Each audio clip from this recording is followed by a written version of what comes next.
살아내라 기꺼이 살아내라 라는 제목으로 말씀 나누겠습니다.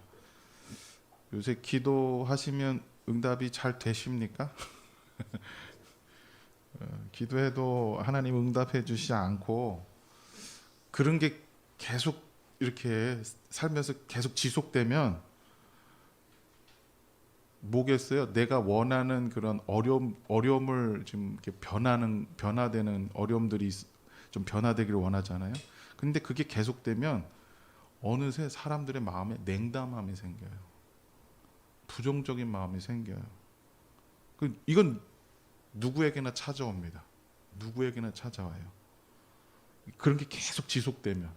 그래서 그리스도인들에게 고난이라는 게 가장 큰 고민일 수도 있겠지만 그 고난으로 인해서 하나님께 기도했는데 응답하지 않고 하나님 부재를 경험할 때, 하나님이 뭔가 응답하시지 않고 아무 액션을 취하지 않으실 때 그게 더 고민이 될 때가 있어요.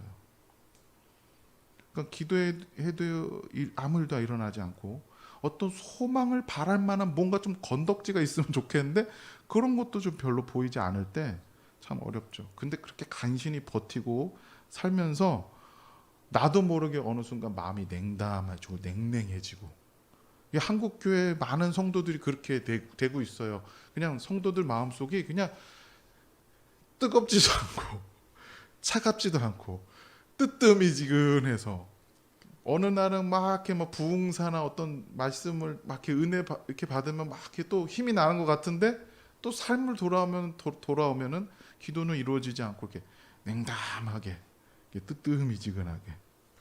그래서 냉담해지는 거 아닙니까? 우리 마음이 좀 약간 그런 것들이 한국 교회 전체에 좀 이렇게 퍼져 있어요. 누구나가 그렇게 또 겪기도 하지만, 근데 심지어 어떤 마음이 이제 도사리고 있냐면 저 밑에 기도해도 잘 안 되던데, 기도해도 안 되더라. 이 마음이 예수 믿는데 저 밑바닥에 이렇게 깔려 있다니까요. 그러니까 이렇게 의심이 들고 의문이 생기고 냉담함이 생기고 그러다가 낙심이 생기고, 그렇게 될 때 오늘 우리에게 성경이 말씀하시는 그 말씀 속에서 하나님 말씀 음성을 들어보시길 바랍니다. 주님이 오늘 소망을 주시고 위로로 가득하신 말씀이 우리 가운데 임하기를 축복합니다.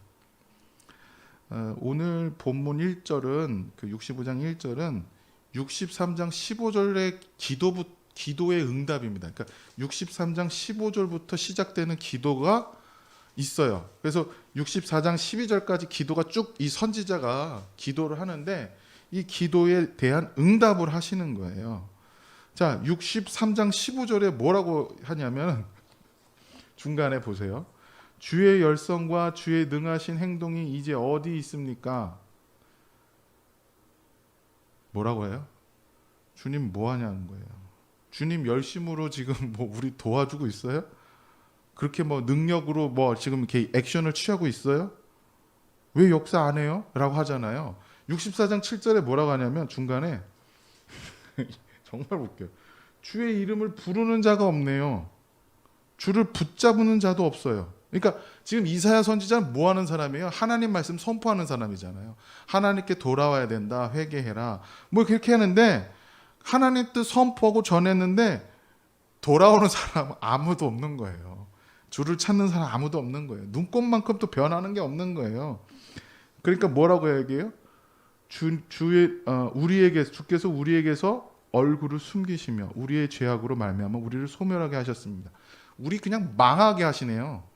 이렇게 얘기해요. 이 맥락이 이해가 되십니까? 사역을 하라고 보냈고 하나님 말씀 전하라고 보냈는데 되는 건 하나도 없는 상황이에요 지금.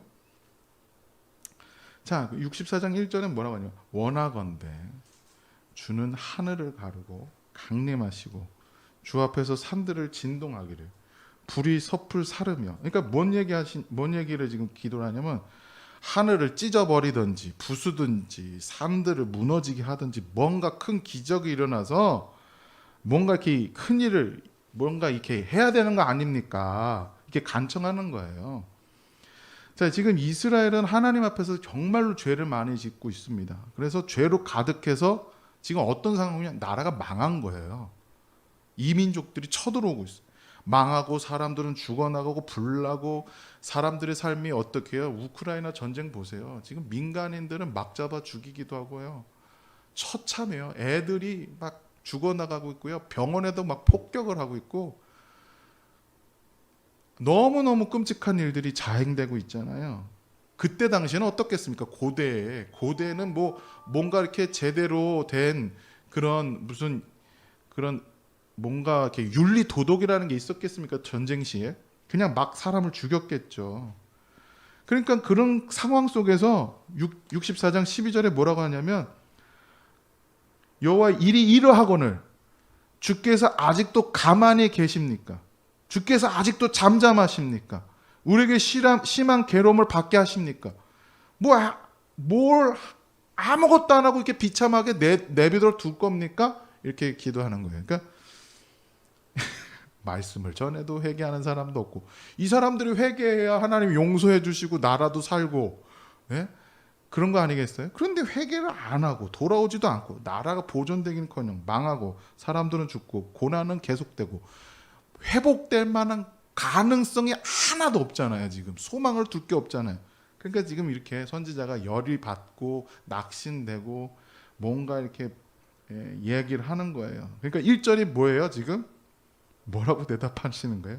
응답하시는 거예요. 65장 1절에 오늘 보면 나를 구하지 아니하던 자에게 내가 대답할 준비를 다 했다. 나를 찾지도 않은 사람들에게 내가 기꺼이 만나주려고 했다. 나 여기 있다라고 말했는데 내 말 듣지 않더라. 나 말했는데, 내가 얘기했는데, 나 기다려줬는데, 다 들었는데 2절에 뭐라고 해요? 날마다 내가 손을 펴서 기다렸다. 그러니까 탕자의 아버지처럼 아버지가 아들 언제 오나 이렇게 두 팔 벌려서 아들 기다리는데 오지 않았다. 어느 누구에게까지? 이스라엘까지. 지금 이 패역한 이스라엘, 심지어 이런 사람들도 내가 두 팔 벌려서 기다렸다. 어떤 사람들? 3절부터 그 사람들 나오죠. 동산에서 제사하고 뭐하고 우상 숭배하는 사람들. 자기 이익에 따라서 여러 신들을 만들어낸 거예요. 지금 이 이야기들은 뭐냐면 뭐 했다 이렇게 나오잖아요. 그러니까 이 신은 여기서 이렇게 종교 행사하고 이 신은 여기서 이상한 성적인 그런 걸로 해서 하고, 그러니까 이 신이 좋다면은 농사를 잘 지게 하면은 농사 잘 되게 하는 신, 저 병이 낫게 하는 신, 병 잘 낫게 하는 신, 비 내리게 하는 신, 전쟁 이기게 하는 신, 자기가 필요한 것들 다 갖다 놓고선 이 신 저 신 하고 심지어 뭐까지 했다는 거예요? 접신까지 했다는 거예요. 죽은 사람들 접신까지 했다는 게 여기 문맥에 나옵니다. 그러다가 이 사람들이 그래도 누구 믿는 사람들이에요? 원래 이스라엘 사람들이 하나님 믿는 사람들이니까 5절에 보니까 난 거룩하다 이렇게 얘기해요. 난 거룩해. 그러니까 뭐였던 거예요? 하나님께 제사도 한 거예요. 왜요? 하나님을 완전히 제껴놓고 다른 신만 섬긴 게 아니라 다 갖다 놨다라는 거예요. 하나님은 뭐예요? 그 신들 중에 뭐예요? 그냥 하나인 거예요. 하나. 그러니까 뭐예요? 내가 하나님 뜻대로 했으니 제사도 했고 내가 하나님 말씀도 이런 거 순종했으니 나 거룩해. 야, 나 가까이 오지 마. 부정해져. 이렇게 한다라는 거예요. 그러니까 웃기지도 않은 짓을 하고 있다는 거예요. 그런데 이런 자들에게까지 내가 손을 내밀고 팔을 벌려서 내가 내 일을 하고 있다라는 거예요. 그러니까 지금 하나님은 아무 일도 안 하고 아무것도 안 하는 게 아니라 심지어 지금 이렇게 패역한 백성들에게조차 손을 펴서 하나님의 일을 하고 있다는 겁니다. 그러니까 하나님은 하나님의 은혜로 이스라엘을 계속 대하고 있다는 거예요. 자, 여기서 우리는 좀 놀라셔야 되는 거예요. 나한테 아무 일도 안 일어났는데 뭐가 은혜인 거야? 라고 생각할 수 있는 거예요. 지금 선지자는 그 얘기하고 있는 거예요. 나에게 아무 일도 일어나지 않았잖아요. 나보고 가서 전하라면서요. 근데 안 좋아졌잖아요. 안 좋아졌는데 계속 안 좋아질 거잖아요. 근데 어떻게 하자는 거예요. 그러니까 지금 그래서 지금 선지자는 지금 막 낙심되고 화나고 여러 가지 감정으로 당장 하늘을 쪼개든 불을 내리든 죽일 놈은 죽이고 살릴 놈은 살려놔, 뭔 수를 내야 될 거 아닙니까? 이렇게 얘기하는 겁니다. 그러니까 이 지옥 같은 삶, 매일매일 이 망한 나라 공동체를 회복시켜달라는 하소연이에요 지금. 그런데 하나님 응답은 뭐예요? 나는 내 일을 하고 있다라는 거예요. 이해가 되세요? 내가 은혜의 역사를 멈춘 적이 없다. 은혜의 역사가 계속 진행되고 있다는 거예요. 자, 그렇죠. 우리는 지금 하나님이 무슨 일을 좀 바꾸셔서 지금 고난을 좀 뭔가 변화를 시켜주고 고난이 없기를 원하죠. 우리 마음속에 그런 사람들 많잖아요. 악한 사람들. 얼마 전에 집에서 밥을 먹는데 네이버인가 어디 뭔가 이렇게 떴어요. 뭐 어디 네이버가 아니라 카톡인가 뭔가 떴어요. 뭐가 왔어요. 그러더니 주변에 이사 왔대요. 누가 왔냐면 성범죄 저지른 그 범죄자가 뭐 무슨 왕산동가 어디 몇 번 어디에 이사 왔다고 그게 떠요. 공지가. 그래서 그 사람 신상이 그 무슨 죄를 졌다라고 뜨고 전자발찌는 안 찼지만은 하여튼 뭐 이렇게 떴다라는 게 얼굴 사진이 다 떴어요. 그러니까 우리 집사람이 하는 말이 험한 말하는 거예요. 이런 놈들은 뭐 어쩌고 저쩌고 혼내줘야 된다고 막. 왜냐하면 아동 성추행 뭐 이런 걸 한 거예요. 그러니까 막 화가 나서 막 말하는 거. 이런 놈들은 막 혼내줘야 된다. 그러니까 우리가 살면서 악한 사람들 빨리 벌 받고 좀 어떻게 막 하나님이 착착착 처리를 좀 해줬으면 좋겠다. 막 이런 마음도 있잖아요. 그러니까 예수 믿는데 예수 믿고 지금 교회 다니는 사람들이 되게 조롱받아요. 요새는 교회 다니는 사람들 조롱받고 무시당하고 그냥 약간 좀 정상적이지 않는 사람처럼 취급을 해요. 합리적인 생각을 못하는 사람처럼 취급을, 그런 프레임을 지금 세상이 가져가고 있어요. 교회 다니고 교회 열심을 내고 신앙에 열심을 내면 광신도라든지 이상한 종교 집단처럼 이렇게 눈을 배관시하면서 쳐다봐요. 그러면 우리는 어떤 마음이 들어요? 뭔가 좀 큰 기적이 일어나서 하나님이 살아계심을 좀 증명해 나타내 주셨으면 좋겠는데 그렇지 않단 말이에요. 믿는 사람들은 삶은 더 어렵고 퍽퍽하고 고난 가운데 있는 사람들 많잖아요. 근데 그런 사람들은 또 이렇게 물어봐요. 그런 사람들이 야, 교회 다니는데 예수 믿는데 너는 왜 일이 이렇게 잘 안 되니? 왜 이렇게 삶이 어렵니? 뭐 네 기도하는데 왜 안 들어주냐? 하나님이? 막 이렇게 막 물어봐요. 그럼 답답하죠. 때로는 하나님을 위해서라도 좀 일이 잘 풀렸으면 좋겠다는 생각이 들 정도가 있어요. 사실 그런 사람들 때문에. 근데 우리도 그런 마음 들잖아요. 예수 믿는 사람들이 좀 잘 돼서 또 예수 믿는 사람들이 하는 회사들 잘 되고 예수 믿는 학생들이 좀 바르게 살고 청년들이 뭐 취업도 잘 되고 예수 믿는 사업가들이 좀 더 번창해지고 예수 믿는 운동하는 사람들 막 꼴르면 막 기도하고 세레모니 그 사람들 더 안 다치고 플레이 잘하고 뭐 시상식에서 막 연예인들 막 이렇게 얘기하잖아요. 그런 사람들 더 잘 돼서 하나님 막 다 얘기했으면 좋겠고 이런 마음도 좋겠는데 사실 그런 사람들은 극소수예요. 극소수잖아요. 골프에서 LPGA에서 우승하는 사람 한 명이죠 뭐. 네? 대회 우승하는 사람 한 명이잖아요. 예수 믿고 우승하는 사람 한 명이지 다른 사람 예수 믿었는데 안 되는 사람 많잖아요. 근데 모든 일이 잘 풀려서 모든 것이 하나님 은혜입니다. 하나님 이루어 주셨습니다. 찬양하는 사람 많았으면 좋겠는데 사실 실상 우리의 평범한 삶은 그렇지가 않아요. 이렇게 고난이 오래 지속되고 이 선지자도 이제 선지자의 기도처럼 하나님 왜 가만히 있습니까? 계속 의문과 냉담과 불평이 섞인 이 하소연이 들 때 우리는 낙담하고 낙심하고 때로는 기도를 멈추는 지경까지 갑니다. 기도해도 안 되더라. 자, 여기에 대한 답을 좀 이렇게 우리에게 주시는 말씀이 또 있습니다. 누가복음 말씀 우리 함께 찾아볼까요? 누가복음 8장 26절에서 39절의 말씀입니다. 누가복음 8장 26절에서 39절의 말씀.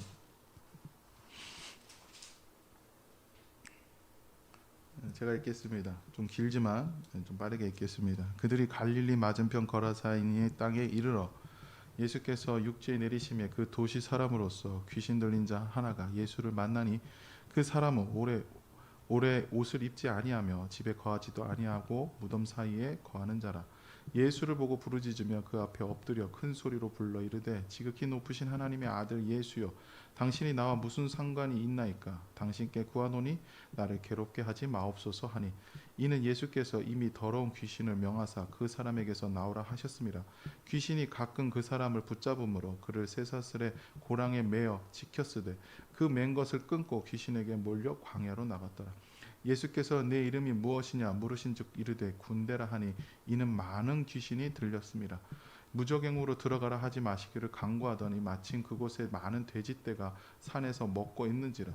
귀신들이 그 돼지에게로 들어가게 허락하심을 강구하니 이에 허락하시니, 귀신들이 그 사람에게서 나와 돼지에게로 들어가니 그때가 비탈로 내리다라 호수에 들어가 몰살하거늘 치던 자들이 그 이루어진 일을 보고 도망하여 성내와 마을에 알리니, 사람들이 그 이루어진 일로 보러 나와서 예수께 이르러 귀신 나간 사람이 옷을 입고 정신이 온전하여 예수의 발치에 앉아 있는 것을 보고 두려워하거늘, 귀신 들렸던 자가 어떻게 구원받았는지를 본 자들이 그들에게 이르매, 거라사인의 땅 근방 모든 백성이 크게 두려워하여 예수께 떠나시기를 구하더라.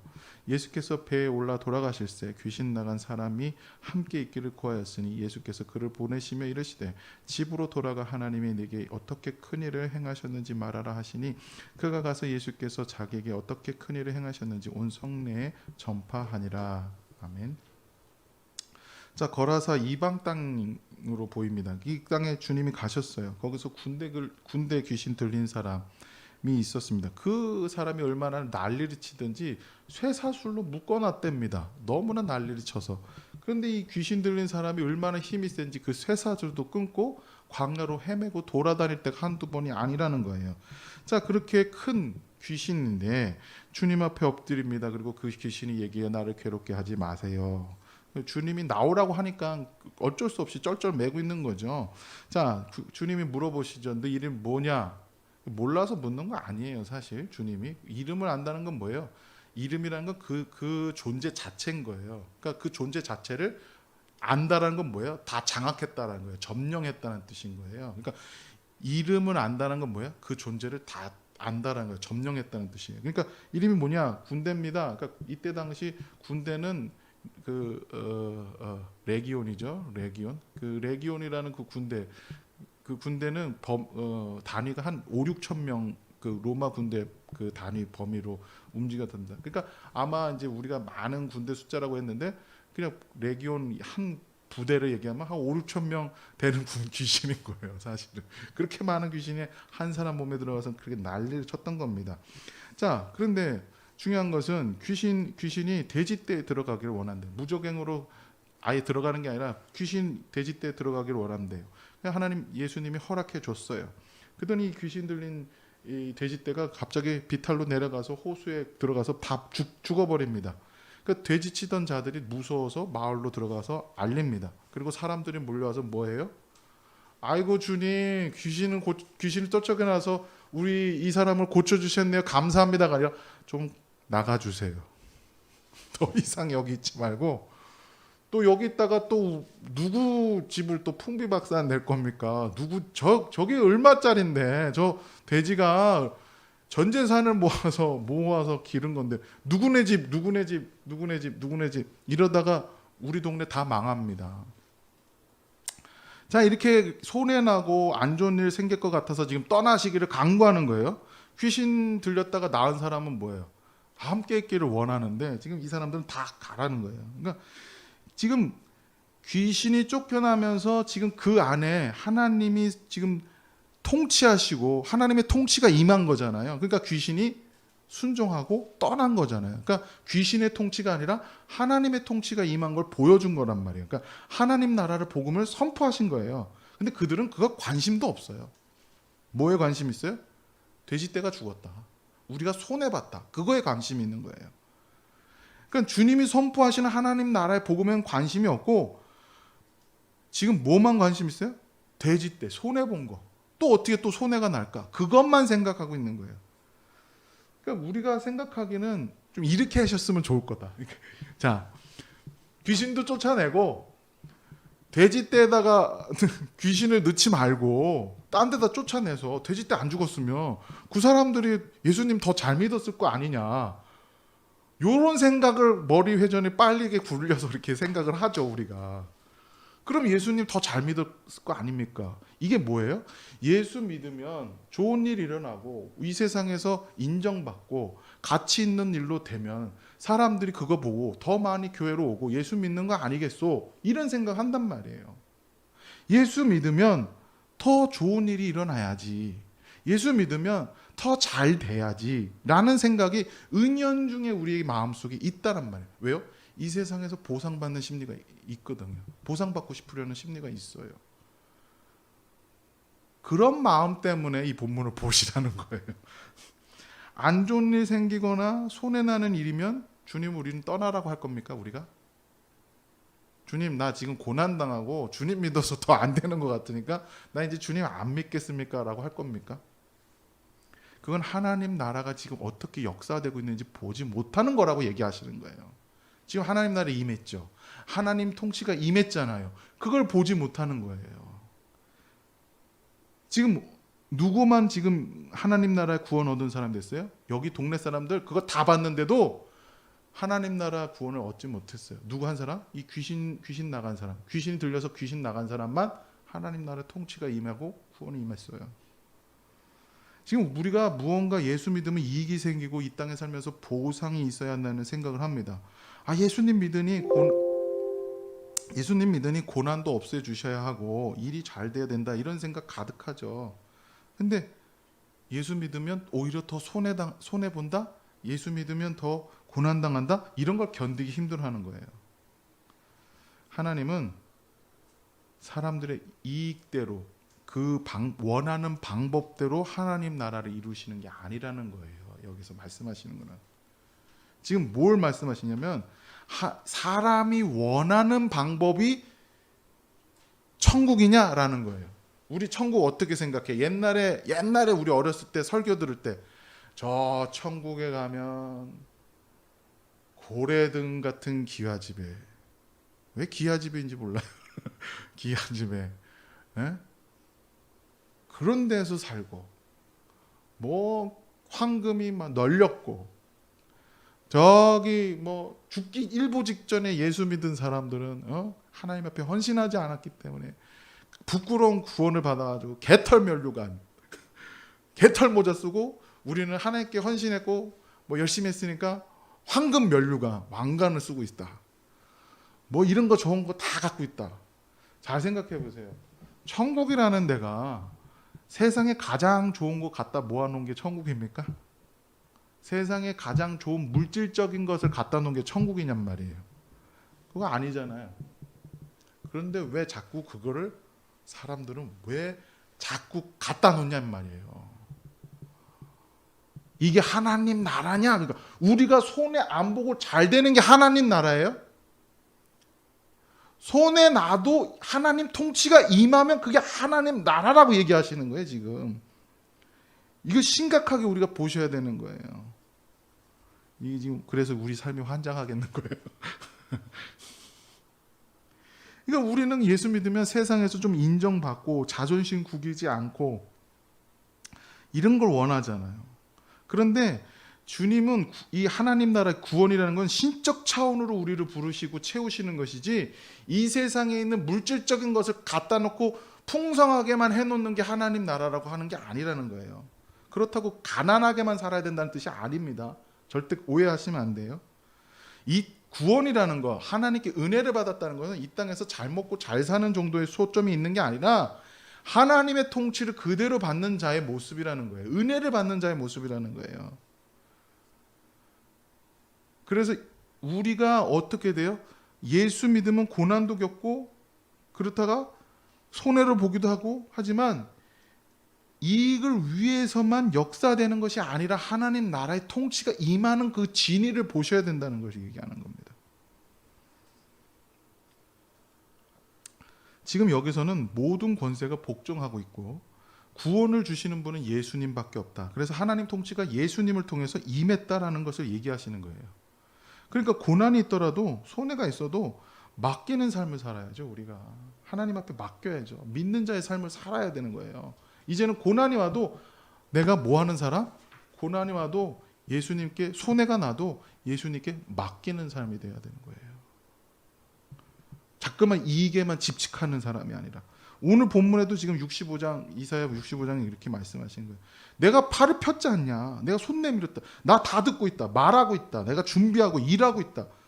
내가 너와 함께하고 있고 내 모든 것을 다 동원해서 열심으로 은혜를 베풀었다. 이 얘기를 하고 계시는 거예요.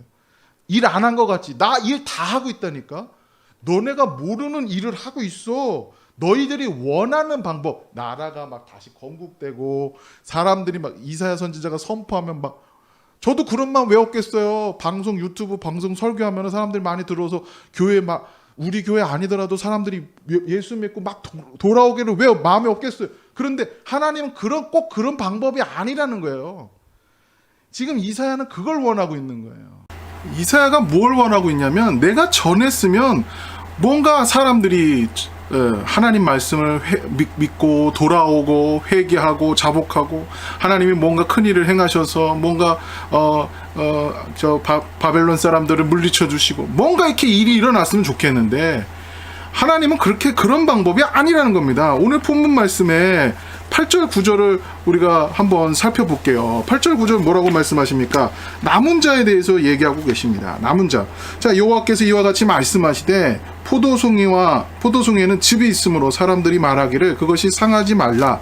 거기 복이 있느니라. 하나니 나도 내 종들을 위하여 그와 같이 행하여 다 멸하지 아니하고, 내가 야곱에게 씨를 내며 유다에게서 나의 산들을 기업으로 얻을 자를 내리니, 내가 택한 자를 이를 기업으로 얻을 것이요 나의 종들이 거기에서 살리라. 자, 이 말씀 통해서 알 수 있듯이 하나님은 지금 뭘 하고 계시냐면 남은 자를 만드신다는 거예요. 자, 우리가 지금 생각해 보는 것은, 하나님은 하나님을 믿는 사람들을 만들겠다. 하나님을 따르는 사람을 만들겠다. 하나님 다 멸하지 않고 남은 자를 만드셔서 하나님은 하나님의 사람을 만들겠다. 자, 고난을 없애는 게 아니에요. 사람들이 무언가 납득할 만한 기적을 일으키거나 무언가 사람들에게 보상이 주어져서 막 따라, 야, 이 길로 가면 자 우리가 이익이 있구나라고, 그런 방법이 아니라, 고난을 없애시는 게 아니라 사람을 세우신다는 거예요. 믿는 사람, 하나님께 순종하는 사람, 그런 남은 자를 세우신다는 거예요. 그래서 하나님은 고난 속에서도 하나님의 사람을 세우셔서 하나님의 사람으로 살아내는 사람을 만드시겠다는 겁니다. 그러니까 하나님이 통치하시고 다스리시고 주 되심을, 그것에 동참하고 순종하며 따라가는 거예요. 그러니까 세상의 방법에 순종하는 게 아니라 하나님의 다스리심의 통치에 순종하고 따라가는 겁니다. 고난을 헤쳐나가면서. 자, 그러니까 고난을 없애시는 게 아니라 고난 속에서 믿음으로 살아가도록 만드신다는 거예요. 자, 우리는 지금 이 말씀을 통해서 좀 어려움이 있어요. 사실은 믿는 자는 신자는 이익에 따라서 움직이는 자들이 아닙니다. 간에 붙었다, 쓸개 붙었다, 뭐 이스라엘 사람들 이 신이 이익이 되면 이 신을 또 갖다 놓고, 저 신이 이익이 되면 저 신도 갖다 놓고, 그래서 이렇게 한다는 거죠. 그러니까, 그런데 손해가 나도, 고난이 있어도, 그것이 우리가 하나님을 따르는 것을 막을 수 없다라는 마음으로 하나님 앞에 나아가는 거예요. 무화과 나무가 무성하지 못하고, 포도나무가 열매가 없고, 감람나무에 소출이 없고, 우리의 양이 없고, 외양간에 소가 없을지라도 하나님으로 인하여, 여호와로 인하여 기뻐하고 즐거워하는 그런 자로 살겠다. 그런 자로 살게 만드시겠다라는 것이 바로 하나님의 뜻이라는 거예요. 그러니까 하나님은 이 믿는 자가 정말로 고난이 와서도 담대하게 그것으로 나아갈 수 있는, 진짜 이거 막을 사람이 없는 거예요. 믿는 자는 무서움이 없는 거예요. 이게 믿는 자의 무서움이자 뭐예요? 이 믿는 자를 막을 수 있는 것이 없다라는 겁니다. 그런 자로 만들겠다라는 거예요. 자, 그러니까 나 같은 죄인도, 나 같은 사람도 이 세상의 고난을 그냥 담대하게 뚫고 지나갈 수 있게 만드시겠다. 자, 다시 말하면, 은혜 받은 자는, 구원받은 자는 그냥 고난을 없애는 데 목적이 있는 자가 아닙니다. 구원받음의 목적은 뭐예요? 고난을 없애는 게 아니라 하나님 나라가 목적인 거예요. 하나님 나라에 소망을 둔 사람이 목적인 거예요. 그러니까 이 세상에는 공중의 권세 잡은 자 사탄 마귀가 이 세상의 모든 악을 사람들을 통하여 마구마구 양산해 나는데, 이 불의가 가득한 세상 속에서 그럼에도 불구하고 나 같은 죄인을 부르시사 하나님을 믿고 하나님 말씀이 그대로 이루어지는 것을 믿으며 주 예수 그리스도의 이름으로 간구하는데, 하나님 나라를 구하고 그의 의를 구할 때마다 그 나라, 하나님 나라를 주시는데 우리가 속한 공동체, 가정, 일터, 교회, 우리가 속한 나라, 모든 사회가 하나님 나라가 되도록 하게 하신다는 거예요. 그렇게 살다 보면, 야, 그러면 우린 뭐 먹고 사냐, 뭐 아무것도 안 먹고 살아도 되냐가 아니라 필요에 따라 공급하시고 이 모든 것을 더하여 주시겠다라고 하는 거예요. 그러니까 믿음으로 살아내도록 하게 하는 게 목적인 거예요. 그러니까 하나님은 고난을 없애는 게 목적이 아니라 우리가 그러함에도 불구하고 고난을 이겨나가는, 은혜에 기대는, 은혜가 은혜되어지는 책임감 있는 존재로 살아가도록 만드시겠다는 거예요. 그러니까 구원받았다 끝 아니에요. 구원받았어 땡 이게 아니라는 거예요. 구원받으면 구원받은 자의 자녀다움의 책임이 있어요. 자, 우리 아이들 낳으면 어떻게 합니까? 아이들 낳았어요. 그럼 너희는 나의 자녀들이야. 3살, 만 3살짜리, 만 1살짜리 딱 태어났어요. 태어나가지고 너희는 나의 아들이다. 그랬는데 아들들이, 난 아들이니까 이제 다 됐다. 내 맘대로 살겠다. 이제 나갑니까? 기저귀 차고 나갑니까? 나가 돌아다닙니까? 아니에요. 부모가 먹이고 입히고 싸면 치워주고 이유식 만들어주고 젖을 물리기도 하고 뭐 필요한 거, 옷 입히면 옷을 주면 옷 입을 거, 맛있는 거 주면 맛있는 거 먹어야 되고, 이게 책임인 거예요. 이게 책임. 자녀가 부모에게 받는 복과 은혜를 누리는 것이 뭐예요? 책임이에요. 그것에 따라서 뭐예요? 자라야죠. 성장해야죠. 그래서 뭐예요? 맨 처음에 아기가 태어나면 뭐예요? 부모를 잘 몰라요. 그냥 엄마인가 보다 젖만 물고 있죠. 그런데 조금씩 자라면서 부모에게 감정을 느끼죠. 사랑하죠. 그러니까 이 사랑이라는 게 책임인 거예요. 사실은 사랑하라는 거예요. 그러니까 이 자녀들에게 무슨 대단한 일을 하라고 하는 게 아니잖아요. 하나님이 이 자녀들에게 주신 책임은 하나님을 사랑하는 게 책임인 거예요. 자녀가 부모를 사랑하는 게 책임인 거예요. 받아 누리고 은혜를 누리고 자녀가 되어 그 모든 것을 누리고 사랑하는 게 책임인 거예요. 자, 그런 것처럼 신자는 그렇게 하나님 앞에 하나님이 다스리는, 이 사랑으로 다스리는 나라 속에서 자라나는 것, 그 모습으로 자라나는 것이 책임인 거예요. 그러니까 신자는 무언가 큰 일을 해야지, 대단한 일을 해야지 책임을 진다, 사명이다 라고 생각하는데, 사실 뭔가 큰 일을 해야 됩니까? 꼭 쓸모 있어야 됩니까? 하나님의 사람은 쓸모 있어야 됩니까? 이게 좀 착각하면 안 되는 게, 각자 부르신 자리가 달라요. 다 대통령이 돼야 됩니까? 다 판검사가 돼야 되고, 다 뭔가 다 특출난 사람들이 다 돼야 되냔 말이에요. 그런 게 아니잖아요. 우리 자식들이 커가지고 다 대통령이 돼야 됩니까? 형이 먼저 형이 대통령 됐다가 둘째가 대통령 돼야 돼요? 대통령이 몇 명이야? 5천만 명인데. 그런 뜻이 아니잖아요. 좀 목회할 때 전도사 처음 되고 전도사 사역하면서 어떤 목사가 돼야 되나, 어떤 목회를 해야 되나 늘 고민하죠. 지금도 고민하는 게 어떤 목회를. 그러면 제가 맨 처음에 전도사 되는 시절에 90년대 전도사 시절에 90년대에 그때는 뭐였냐면 구호가 많았어요. 교회에서 몇 명 선교사 파송, 몇 명 교회 목표, 몇백 명 교회, 몇천 명, 몇만 교회, 이런 게, 이게 목표치가 있어요. 그래서 전도도 그래프 탁 해놔가지고 몇 명 전도했냐, 이거 했냐. 물론 이렇게 격려하고 또 이렇게 엔커러지하고 이렇게 하는 측면에서는 좋은데, 몇 명 전도한 게 중요한 게 아니라 그 전도 자체가 중요한 거잖아요. 그러니까 무언가 큰 걸 해야지만, 그러니까 그런 생각을 왜 안 했겠어요. 저도 몇 명 교회를 해야 되나? 그때는 그 물량만 생각한 거야. 물량 몇 명 교회를 해야 되나? 20여 년 전엔 그런 생각들이 많았단 말이에요. 몇 명 교회. 그러면 하나님이 10,000명 교회 하면 기뻐하시고, 10명 교회, 20명 교회, 이런 교회는 안 기뻐하십니까? 그럼 10,000명 교회 목사님은 구원받고, 너는 말이야, 20명 교회 목회하는 게, 야, 너는 별로 가치가 없다. 하는 일이, 너의 목회는 가치가 없는 일이다. 이렇게 하십니까, 하나님이? 이렇게 큰 목회를 하고, 많은 사람들의 양을 케어하고 해야지, 그게 좋은 거냔 말이에요. 그러니까, 쓸모 있는 자가 되려고 하는 게 아니란 말이에요. 그러니까 무언가 우리가 책임감이 있는 거는 무언가 어떤 프로젝트를 그게 성취하고 일을 이루어야 되는 게 아니라, 각자 주신 삶 가운데서 각자 주신 하나님의 사명과 뜻이 있어요. 그런데 그 각자 그 다른 모습이 있는 거예요. 각자 주어진 삶 가운데 고단함이 있고 어려움이 있어요. 그 어려움 속에서 뭐 하는 거야? 십자가를 지는 삶이에요.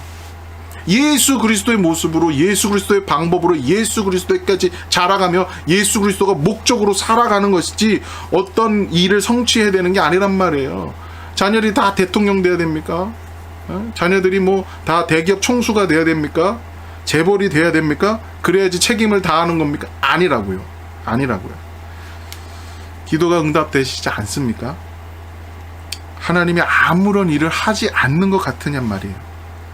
그러면 우리가 어떻게 이 말씀 속에서 지금 하나님은 어떻게 역사하신가요? 성령님이 우리에게 임재하셔서 하나님이 더욱 지금 우리를 사랑하게 하십니다. 주님 뜻대로 살도록 만드시고, 주님의 마음을 부어주시고, 우리를 만져주시고, 주님께 의지하게 하셔서 이 하나님과의 관계를 더 끈끈하게 만드시는 게 목적이라는 거예요. 그렇게 해서 그 떨어질 수 없는 그 관계 속에서 무한한 충만함, 무한함을, 하나님의 자원을, 내가 고갈된 자원이잖아요. 하나님의 무한한 자원을 더 입어 살게 하시는 거예요. 그래서 때로는 필요를 채우시기도 하고, 때로는 그때 순간순간 지혜를 지혜 줬다! 그 끝이 아니라 매 순간 하나님께 구하게 하시고 의뢰하게 하시고, 그럼 매 순간 뭐예요? 지혜를 탁 주시죠. 생각을 주시고 그렇게 하시는 거잖아요. 그렇게 주시고 있기 때문에 하나님은 우리에게 그렇게 지금 우리를 그렇게 만들어 가시고 이끌어 가시는 거예요. 지금 이 말씀은 뭐냐면 우리를 위로하시는 거예요. 이게 이 선지자가 기도하고 원망하고 불평하고 있는 이런 모든 모습들, 이게 뭔가 좀 일어나야 되는 거 아닙니까? 지쳐있고 낙심하는 모습 속에서 주님은 뭘 하시냐면 위로하시는 거예요. 이 말씀으로. 그래, 괜찮다. 고난이 끝나는 것 같지가 않지. 끝이 없는 것 같지. 언제까지 이런 생활이 이루어질지 모르겠지. 그런데 괜찮아. 내가 너와 함께 있다. 못난 것 같고 자책하고, 우리 또 그러잖아요. 어그러진 삶 같냐? 그래, 실수가 많아서 실패하는 것 같냐? 괜찮다. 내가 너를 붙들고 있다. 내가 너를 사랑하고 있다. 내가 너를 구원하고 있다. 살아내라. 그러니 살아내라. 믿음으로 살아내라. 신자답게 그 고난에 기꺼이 감사해야 너의 십자가를 지고 그렇게 감사하게 살아내라. 내가 너의 하나님이지 않냐? 내가 너의 아버지지 않냐? 이렇게 말씀하시는 거예요. 지금 이 본문이 굉장히 우리가 이게 생각할 때 이게 패역한 사람들의 죄목들이 막 나오니까, 이런 자도 내가 이렇게 사랑과 은혜를 베풀고 있다. 그러니 내가 얼마나 많은 은혜로 지금 일을 이루어가고 있느냐, 얼마나 많은 은혜로 하나님을 믿는 사람들로 만들어가고 있느냐, 그런 위로의 말씀인 거예요. 자, 지금 나 같은 사람도, 나 같은 죄인도 그런 은혜를 입게 하셔서 나 같은 사람도 목회도 하게 하시고, 또 어떤 이들은 사업도 하게 하시고, 어떤 이들은 주님 앞에 나아가 하나님 앞에 회사 나가면서 가정생활하면서 이렇게 다 하나님이 필요에 맞게 또 뜻에 맞게 합력하여 하나님 나라 이루도록 만들고 계시는 거예요. 이번 한 주간도 우리는 고단한 인생 속에서 삽니다. 그러나 하나님의 사람, 믿는 사람으로 우리를 세워나가십니다.